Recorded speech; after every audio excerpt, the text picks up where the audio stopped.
Hello and welcome back to the Nasty Metal Particular channel here at YouTube, and welcome to another album of the week. This, of course, is episode number 68. Now, this Wednesday, which was June 3rd, marked the 50th anniversary. For while technically the 4th studio album for this band, it for sure marked a brand new era for this band, and an era that definitely has shaped the band to how we remember this band to this very day. That, of course, is in rock, or so definitely mostly referred to as Deep Purple in rock, again, which was released on June 3rd, 1970.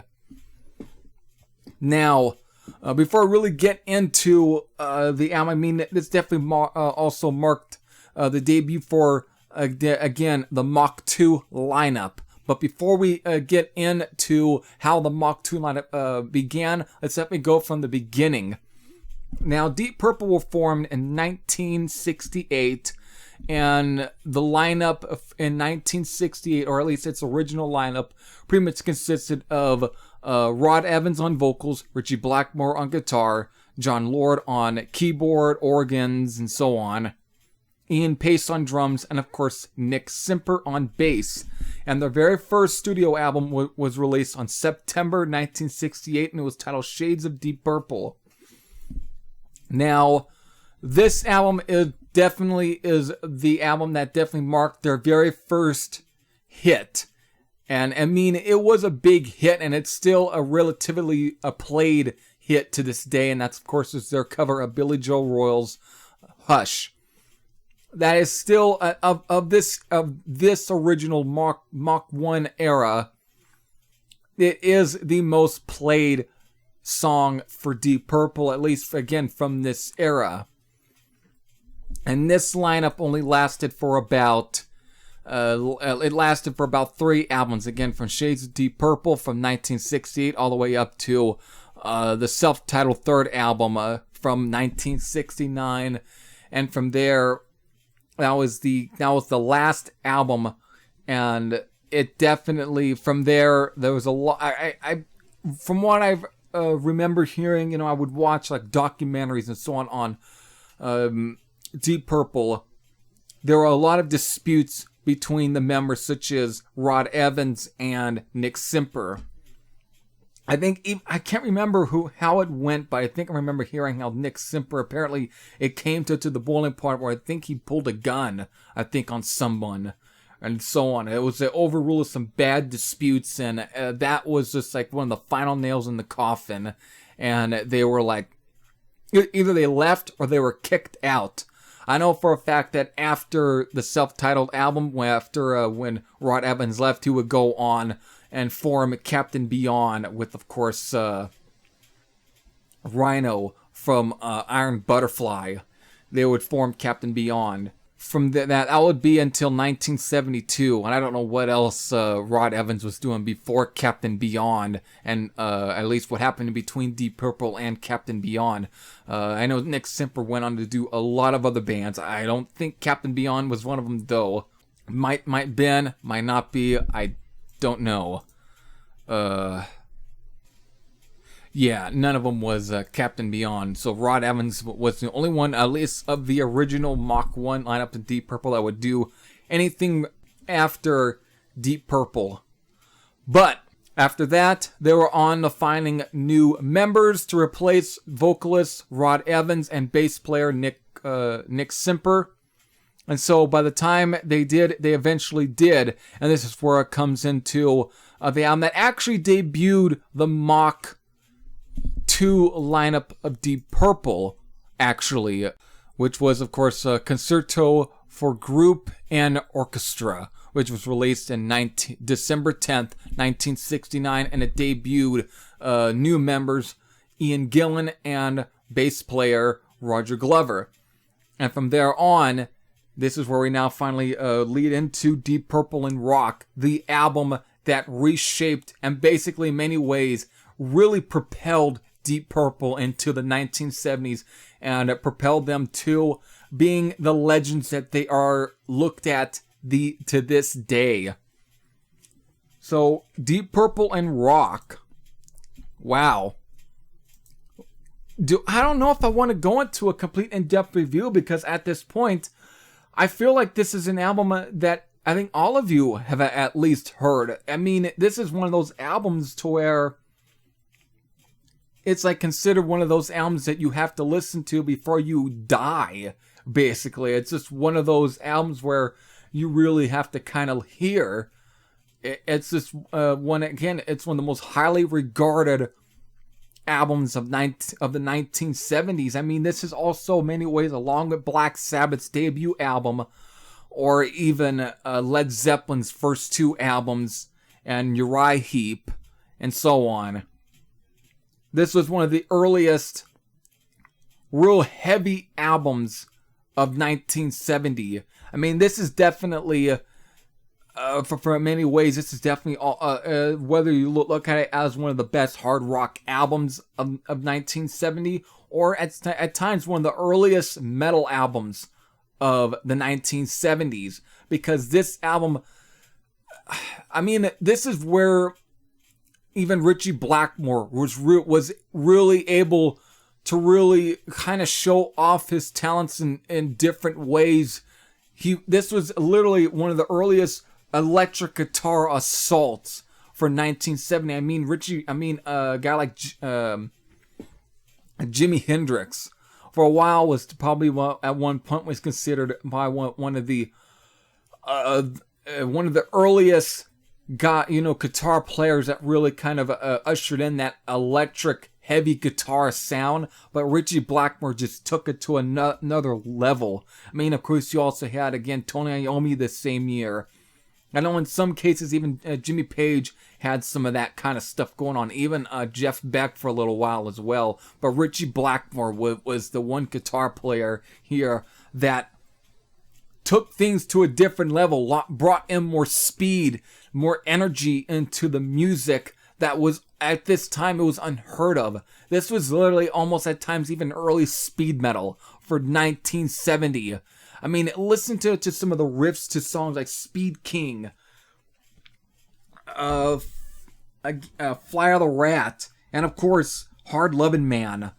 Oh God, Hard Lovin' Man has one of the most, it's a galloping, heavy song. And I mean, it's like literally clocks in over 7 minutes, but it's a fucking metallic gallop. This is where you really kind of hear some of the beginnings for, again, a lot of the new wave of British heavy metal bands, especially even bands like Iron Maiden. This is where definitely Iron Maiden got a lot of their kind of inspiration. It was from Deep Purple. I mean, there's just plenty of great rockers on this album. I mean, also Bloodsucker is another killer track off this one. Into the Fire, Living Wreck, they just all fucking rock. However, there's one other song on here that I've yet to mention, and it's probably one of the cornerstones for this album, and that's the almost over 10-minute epic, and that's Child of Time.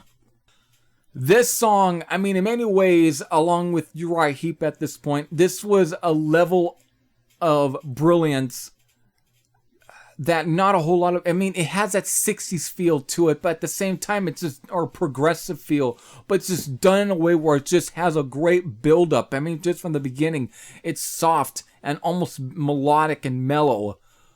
But as the song keeps going, it gets even higher.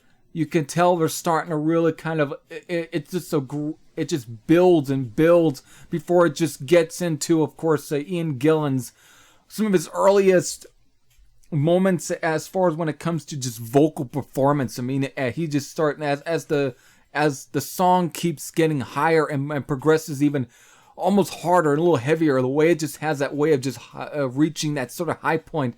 Ian Gillan is like going along with it. It's like he's just moving with it, and in many ways also propels it. And then when it finally reaches that moment, he literally hits some of the highest fucking notes I think that any hard rock singer for this time period I think nobody had quite heard yet.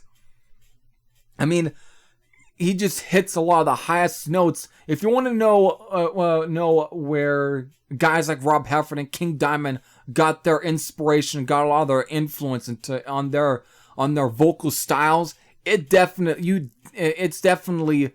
have to check out the song Child in Time. The song Child in Time is in many ways one of the earliest cornerstones for that. This is where they got their inspiration, is from the song Child in Time. It's fucking brilliant. Just a brilliant fucking track. Again, 7 songs, almost clocks in a little over 40 minutes long. Let me go back to, again, 42 minutes and 50 seconds, and again, 7 songs. This is just a fantastic, early, brilliant fucking album. And definitely, in many ways, really kind of showed, and it definitely gave a lot of the Mach 2 lineup its voice. And of course, after this, we then lead into, of course, subsequent albums such as Fireball, and of course, when they're, again, I mean, Deep Purple and Rock may have been one of the albums that really kind of started it, but it really, in many ways, it really came into form with Machine Head. Machine Head was definitely the album that really even more took them even higher than before.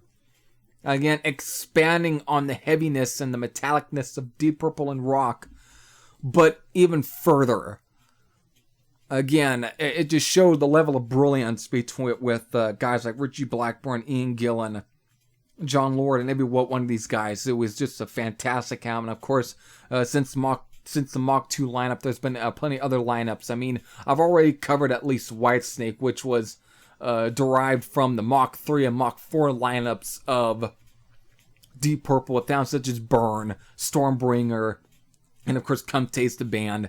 And of course then to the 1980s, the Mach 2 lineup would then reunite to release, of course, Perfect Strangers. And to this day, even in, again, different lineups, of course right now they will be releasing another album this year called Whoosh. And again, I would say it's the same lineup that's probably been since John Lord had left. But still, the fact that guys like Ian Gillan, Ian Pacer, and Roger Glover are still going to this day. Of course, Ritchie Blackmore's still doing stuff this day. It's just fucking impressive. Of course, sadly, John Lord is no longer alive, and it's one of the saddest things. I mean, John Lord is one of the best keyboard players of all. I mean, his fucking tone on this album, though, was goddamn awe-inspiring. This was very heavy.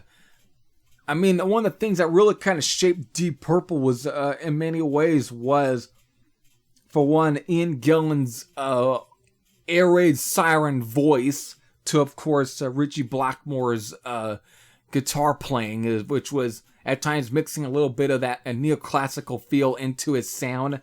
And, of course, John Lord, his fucking his Hammond organ sound, which is superly distorted, but it added it was gutsy sounding.